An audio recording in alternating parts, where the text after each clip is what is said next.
നമ്മുടെ ഗാർഡനിൽ കുല കുത്തി കായ്ച്ചു കിടക്കുന്ന തക്കാളിക്ക കണ്ടോ.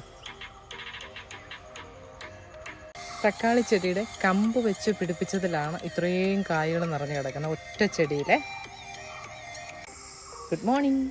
ഞാനിന്ന് നിങ്ങളുമായിട്ട് ഷെയർ ചെയ്യുന്നത് നമ്മൾ തക്കാളി ചെടിയുടെ കമ്പ് വെച്ച് പിടിപ്പിച്ച അഥവാ സക്കർ വെച്ച് നമ്മൾ പിടിപ്പിച്ച ചെടിയിൽ നിറയെ കായകളുണ്ടായി കിടക്കുന്നത് കണ്ടോ. അപ്പോൾ ഇതിനെ നമ്മൾ എങ്ങനെ പരിപാലിക്കണം എന്നുള്ളതാണ് നമ്മളിന്ന് നോക്കാൻ പോകുന്നത്. ചെടി നട്ടുപിടിപ്പിക്കുമ്പോൾ മുതൽ നമ്മൾ വിളവെടുക്കുന്നത് വരെയുമുള്ള ഒരു കാര്യങ്ങളാണ് ഞാനിന്ന് ഷെയർ ചെയ്യുന്നത്. അപ്പോൾ നിങ്ങളാരും ഈ വീഡിയോ സ്കിപ്പ് ചെയ്യാതെ വീഡിയോ ഫുള്ളായിട്ട് കാണാൻ ശ്രദ്ധിക്കുക. അതുപോലെ ഇതുപോലെ നിറച്ച് കായ്കളുണ്ടാകാൻ വേണ്ടി നമ്മൾ എന്തൊക്കെ കാര്യങ്ങളാണ് ചെയ്തു കൊടുത്തത്. സക്കർ കട്ട് ചെയ്തെടുത്ത് എങ്ങനെ വേര് പിടിപ്പിച്ചെടുക്കാം, പിന്നെ അതെങ്ങനെ നട്ടുപിടിപ്പിക്കാം എന്നൊക്കെയുള്ള ഒരു വീഡിയോ ഞാൻ ചെയ്തിരുന്നു. നിങ്ങൾ കുറേ പേര് ആ വീഡിയോ കണ്ടിരുന്നു. അങ്ങനെ ആ വീഡിയോ കണ്ടും കമൻറ്റ് ചെയ്തും ഒക്കെ എന്നെ സപ്പോർട്ട് ചെയ്ത എല്ലാവർക്കുള്ള താങ്ക്സ് ഞാനിപ്പോൾ പറയുകയാണേ. ഓക്കെ, അതിൻ്റെ ഒരു റിസൾട്ടാണ് ഇപ്പോൾ കാണുന്നത്. ഞാൻ ഇതിനു മുമ്പ് ചെയ്ത ആ വീഡിയോ കണ്ടിട്ടില്ലാത്തവർ ആ വീഡിയോ എടുത്തൊന്നും കാണണേ. അതെങ്ങനെയാണ് നട്ടുപിടിപ്പിക്കുന്നതെന്നൊക്കെ ഞാൻ വ്യക്തമായിട്ട് അതിനകത്ത് പറയുന്നുണ്ട്. ഇത് കണ്ടോ, ഇതിലെല്ലാം നിറച്ച് കായകളുണ്ടായി കിടക്കുന്നുണ്ടോ. ചെറിയ ചെറിയ തൈകളിലും കായകളാണ്. ഒന്നാമത് തക്കാളി ചെടി നട്ടുപിടിപ്പിക്കുന്ന നല്ല സൂര്യപ്രകാശം, ഡയറക്റ്റ് സൺലൈറ്റ് കിട്ടുന്ന ഏരിയയിൽ തന്നെ നമ്മൾ നട്ടുപിടിപ്പിക്കാൻ ശ്രദ്ധിക്കും. നല്ല എയർ സർക്കുലേഷനുള്ള പോട്ടി മിക്സ് ആയിരിക്കണേ. നല്ല ലൂസായിട്ടുള്ള പോട്ടി മിക്സിൽ വേണം നമ്മൾ തക്കാളി ചെടി നട്ടുപിടിപ്പിക്കാൻ. ഇതൊക്കെ ഞാൻ നേരത്തെയുള്ള വീഡിയോയിൽ പറഞ്ഞിട്ടുണ്ട്, നിങ്ങൾ കാണണം. ഞാൻ ഇതൊരു കണ്ടോ ഫ്രൂട്ട്സിൻ്റെയൊക്കെ ഒരു ബാസ്ക്കറ്റിൽ നട്ടുപിടിപ്പിച്ചിരിക്കുന്നതാണ് ഈ കാണുന്നത്. കണ്ടോ, നല്ല ഹെൽത്തി പ്ലാന്റായിട്ട് കിളിച്ചു വന്നിരിക്കുന്നതുണ്ട്. ഇതിലെല്ലാം നിറച്ച് കായ്കളുമായിട്ടുണ്ട്. ഇപ്പോൾ പൂവായി അതെല്ലാം വരുന്ന പൂക്കളെല്ലാം അത് കായ് പിടിക്കുന്നുണ്ട്. നമ്മൾ നട്ടുപിടിപ്പിക്കുന്ന നല്ല എയർ സർക്കുലേഷൻ വേണമെന്ന് ഞാൻ പറഞ്ഞല്ലോ. അതിന് നമുക്ക് കരിയില ഇട്ട് കൊടുക്കാം. പിന്നെ നമുക്ക് തൊണ്ടുണ്ടല്ലോ, തൊണ്ട് നമുക്ക് അടുക്കിയൊക്കെ കൊടുക്കാം. അതിന് ഇടയ്ക്ക് മണ്ണിട്ട് നമുക്ക് അതിനെ ഒന്ന് സെറ്റാക്കി എടുക്കാം. അപ്പം എയർ സർക്കുലേഷൻ കിട്ടുകയും ചെയ്യും. ഇത് കണ്ടോ, നമ്മളിത് ഗ്രോ ബാഗിലാണ് നട്ടുപിടിപ്പിച്ചിരിക്കുന്നത്. നമുക്ക് തക്കാളി ചില ചെടികളിലൊക്കെ തക്കാളിക്ക നിറഞ്ഞു കിടക്കുമ്പോൾ തന്നെ നമുക്ക് അതിൽ തന്നെ ഒരു സക്കർ എടുത്തിട്ട് ഇതുപോലെ പിടിപ്പിക്കാം. അടുത്ത ചെടി നമുക്ക് പിടിപ്പിക്കാം. കണ്ടോ, ഇതുപോലെ നമ്മൾ ഇത് പിന്നെ പൊതയിട്ട് കൊടുത്തിരിക്കുകയാണ്. കരിയിലയിട്ട് നമുക്ക് പുല്ലോ അങ്ങനെ എന്തെങ്കിലുമൊക്കെ ഇട്ട് നമുക്ക് പൊതയിട്ട് കൊടുക്കാം. ഇത് രാവിലെയും വൈകിട്ടും നമ്മൾ ചെടി നനച്ച് കൊടുക്കണേ. കൂടുതലായിട്ട് വെള്ളം കെട്ടിക്കിടക്കുകയൊക്കെ ചെയ്താൽ തക്കാളി ചെടി പെട്ടെന്ന് ചീഞ്ഞു പോകും. അതിൻ്റെ വേര് വളരെ സെൻസിറ്റീവായിട്ടുള്ള ഒരു ചെടിയാണ് തക്കാളി ചെടി, നമുക്കറിയാമല്ലോ. അപ്പോൾ അതിൻ്റെ റൂട്ടൊക്കെ ആണെങ്കിലും നല്ല രീതിയിൽ എയർ സർക്കുലേഷൻ ഉണ്ടെങ്കിൽ നല്ല രീതിയിൽ റൂട്ട് പോവുകയും ചെടി നല്ല ഹെൽത്തി ആയിട്ട് വളരുകയും ചെയ്യും. ചള്ള മണ്ണ് പോലത്തെ മണ്ണായിരിക്കരുതേ. അപ്പോൾ അങ്ങനെ നമ്മൾ നല്ല ലൂസായിട്ടുള്ള പോട്ടി മിക്സ്, അതിന് നമ്മൾ കരിയിലപ്പൊടിയൊക്കെ നമുക്ക് ചേർക്കാം. കരിയില കമ്പോസ്റ്റ്, അപ്പം മേൽമണ്ണ്, പിന്നെ ചാണകപ്പൊടി, ഇച്ചിരി എല്ലുപൊടിയൊക്കെ മിക്സ് ചെയ്ത് നമുക്ക് നട്ടുപിടിപ്പിക്കാം. നമ്മുടെ ചെടിയുടെ ചുവട്ടിൽ നമ്മൾ വെള്ളം കൊടുക്കും തോറും അതിൻ്റെ വേര് ഇങ്ങനെ തെളിഞ്ഞു വരും. അപ്പോൾ നമ്മൾ കുറച്ച് മണ്ണ് ഇടയ്ക്ക് നമ്മൾ ചാണകപ്പൊടിയുമായിട്ടൊക്കെ മിക്സ് ചെയ്തിട്ട് നമുക്കിതിൻ്റെ ചുവട്ടിൽ ഇട്ട് കൊടുക്കാമേ. പിന്നെ ഇതിന് വാട്ടരോഗം എന്നുള്ള മെയിൻ ഒരു പ്രധാനമായിട്ടൊരു പ്രശ്നം ഉണ്ടാകാറുണ്ട്. അപ്പോൾ അതിന് വേണ്ടിയിട്ട് നമ്മൾ ചെയ്യേണ്ട കാര്യങ്ങളൊക്കെ ഞാൻ നേരത്തെയുള്ള വീഡിയോയിൽ പറഞ്ഞായിരുന്നു. നമുക്ക് സൂഡോമോണസ്, അത് നമുക്ക് ചെറിയൊരു സ്പൂണിൽ നമുക്ക് 1 ലിറ്റർ വെള്ളത്തിൽ ലയിപ്പിച്ചതിൻ്റെ ചുവട്ടിൽ ആഴ്ചയിൽ ഒരു പ്രാവശ്യമെങ്കിലും നമുക്ക് കൊടുക്കാം.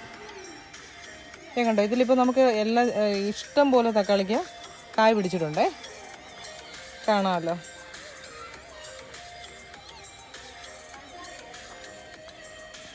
നമുക്കറിയാം നല്ല ചൂടാണ്. അപ്പം നമുക്ക് രാവിലെയും വൈകിട്ടും ചെറിയ രീതിയിൽ നനച്ച് കൊടുക്കണം. പിന്നെ അതേപോലെ തന്നെ നമുക്ക് ഡോളോമൈറ്റും നമുക്ക് ഈ ചെടി ഡോളോമൈറ്റ് നമുക്ക് കൊടുക്കാവുന്നതാണ്. അപ്പോൾ ആഴ്ച ഒരു ദിവസം ഡോളോമൈറ്റും സൂഡോമോണസും നമുക്ക് മാറി മാറി കൊടുക്കാം. ഒരു 5 ദിവസമെങ്കിലും ഇടവിട്ട് വേണം ഇത് കൊടുക്കാനേ. പിന്നെ നിലത്തോട് മുട്ടുന്ന തണ്ടുകളൊക്കെ നമ്മളൊന്ന് പ്രൂൺ ചെയ്ത് കൊടുക്കണം. ഇടയ്ക്ക് നമുക്ക് തക്കാളി ചെടിക്ക് പ്രൂണിങ്ങും അത്യാവശ്യമാണ്.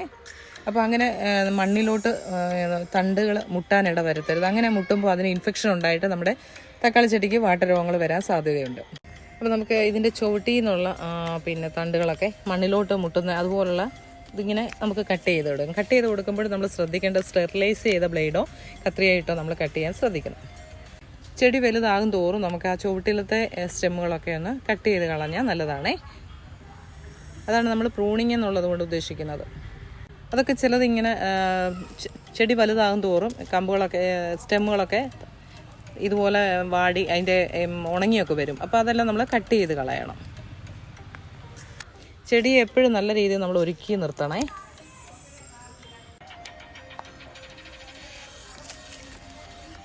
ചുവട്ടിൽ നിന്ന് കിളിച്ച് വന്നിരിക്കുന്ന ചെറിയ സ്റ്റെമ്മിലൊക്കെ തക്കാളിക്ക് നിറഞ്ഞു കിടക്കുന്നുണ്ടോ. നമ്മൾ സക്കർ വെച്ച് പിടിപ്പിക്കുമ്പം ഇതുപോലെ കായ്കൾ, നിറച്ച് കായ്കളുണ്ടാവും. നേരത്തെ ഞാൻ ചെയ്ത ആ വീഡിയോയുടെ റിസൾട്ടാണ് നിങ്ങളിപ്പം കാണുന്നത്. നോക്കി എത്രമാത്രം ഉണ്ടെന്ന് നോക്കി തക്കാളിക്ക. ഇതിപ്പോൾ ഒരു ചെടിയിലെയാണേ. കണ്ടോ, അടുത്തൊരു ചെടിയിൽ നിൽക്കുന്ന തക്കാളിക്ക കണ്ടോ. അതിപ്പോൾ ഈവനിങ്ങിലാണ് നമ്മൾ എടുക്കുന്നത്. ചൂടെല്ലാം വടിച്ച് ഇങ്ങനെ വാടിയൊക്കെ നിൽക്കുവാണേ. കണ്ടോ, നിറയെ കായ്കളാണ്.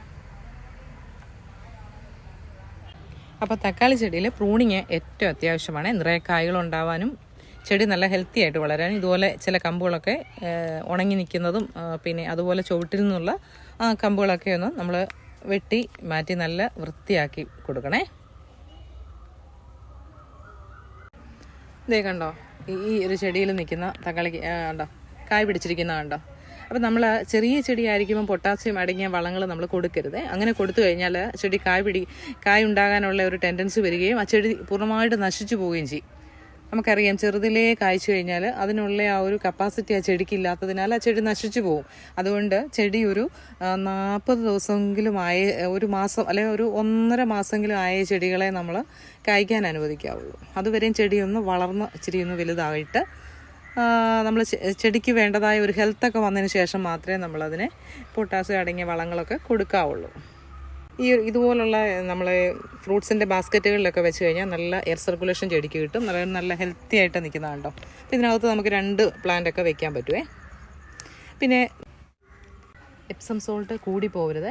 ഒരു 4 ഗ്രാമൊക്കെ മതി 1 ലിറ്റർ വെള്ളത്തിനെ.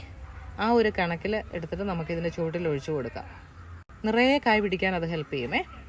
പിന്നെ നമ്മൾ ഒരുപാട് ജൈവ വളങ്ങൾ ഇതിൻ്റെ ചുവട്ടിൽ കൊടുത്തു കഴിഞ്ഞാൽ ചെടിക്ക് പിന്നെ മണ്ണിൽ നിന്ന് ഇൻഫെക്ഷൻ വന്നിട്ട് അത് പിന്നെ ചെടി നശിച്ചു പോകും, വാട്ടരോഗമൊക്കെ ഉണ്ടാകും. അതുകൊണ്ട് അങ്ങനെ നമ്മൾ ജൈവ വളങ്ങൾ, കഞ്ഞിവെള്ളം അതുപോലുള്ളതൊക്കെ പിന്നെ കലക്കി ഇതിൻ്റെ ചുവട്ടിൽ കൊണ്ട് ഒഴിക്കാതിരിക്കാൻ ശ്രദ്ധിക്കുക. കൂടുതലായിട്ടുള്ള വളങ്ങൾ തക്കാളി ചെടിക്ക് ആവശ്യമില്ല. നമ്മൾ ആവശ്യത്തിന് മാത്രം ചാണകപ്പൊടി, അങ്ങനെ എല്ലുപൊടിയൊക്കെ നമ്മൾ ആദ്യമേ കൊടുത്തു. അതിനുശേഷം നമുക്ക് കുറച്ച് ചാണകപ്പൊടിയൊക്കെ കൊടുക്കാമേ. പിന്നെ ഇതുപോലുള്ള എപ്സം സോൾട്ട് അങ്ങനെയുള്ള വളങ്ങളൊക്കെ കൊടുക്കുന്നതായിരിക്കും നല്ലത്. ഇപ്പോൾ വിനാഗിരി വെച്ചുള്ളൊരു സൂത്രം ഞാൻ കാണിച്ചിരുന്നു, അതെങ്ങനെയാണ് ചെടികൾക്ക് കൊടുക്കേണ്ടത്. അപ്പോൾ നിങ്ങൾ ആ വീഡിയോ, ഇതിനു മുമ്പ് ഞാൻ ചെയ്ത വീഡിയോ ഒന്ന് എടുത്ത് നോക്കണേ. അപ്പം അങ്ങനെ ചെയ്താലും നിറയെ കായ് പിടിക്കും.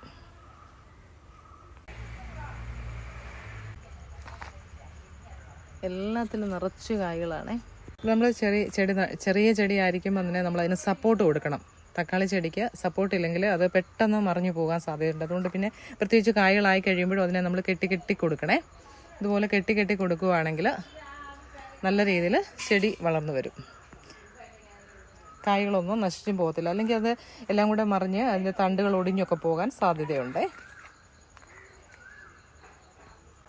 നമുക്ക് പിന്നെ ബേക്കിംഗ് സോഡ ഉപയോഗിക്കുന്നത് ഞാൻ അതിനകത്ത് ആ വീഡിയോയിൽ പറഞ്ഞിട്ടുണ്ടായിരുന്നു. അത് നല്ലതാണ്. അത് പിന്നെ അതിനകത്ത് അതിൻ്റെ അളവും കാര്യങ്ങളും ഒക്കെ ഞാൻ പറഞ്ഞിട്ടുണ്ട്. അപ്പോൾ ഈ വീഡിയോ നിങ്ങൾക്ക് ഉപകാരപ്രദമായെങ്കിൽ ലൈക്ക് ചെയ്യാൻ മറക്കല്ലേ. അതുപോലെ കമൻറ്റ് ചെയ്യുക, ഷെയർ ചെയ്യുക. ആദ്യമായിട്ട് കാണുന്ന ആരെങ്കിലും ഉണ്ടെങ്കിൽ ഒന്ന് സബ്സ്ക്രൈബ് ചെയ്ത് സപ്പോർട്ട് ചെയ്യണേ. ബെല്ലൈക്കണം ഓൾ എന്ന ഓപ്ഷൻ കൊടുക്കുമ്പോൾ ഞാൻ ഇടുന്ന വീഡിയോസ് പെട്ടെന്ന് തന്നെ നിങ്ങൾക്ക് നോട്ടിഫിക്കേഷനായിട്ട് ലഭിക്കുന്നതായിരിക്കും. Okay, thank you.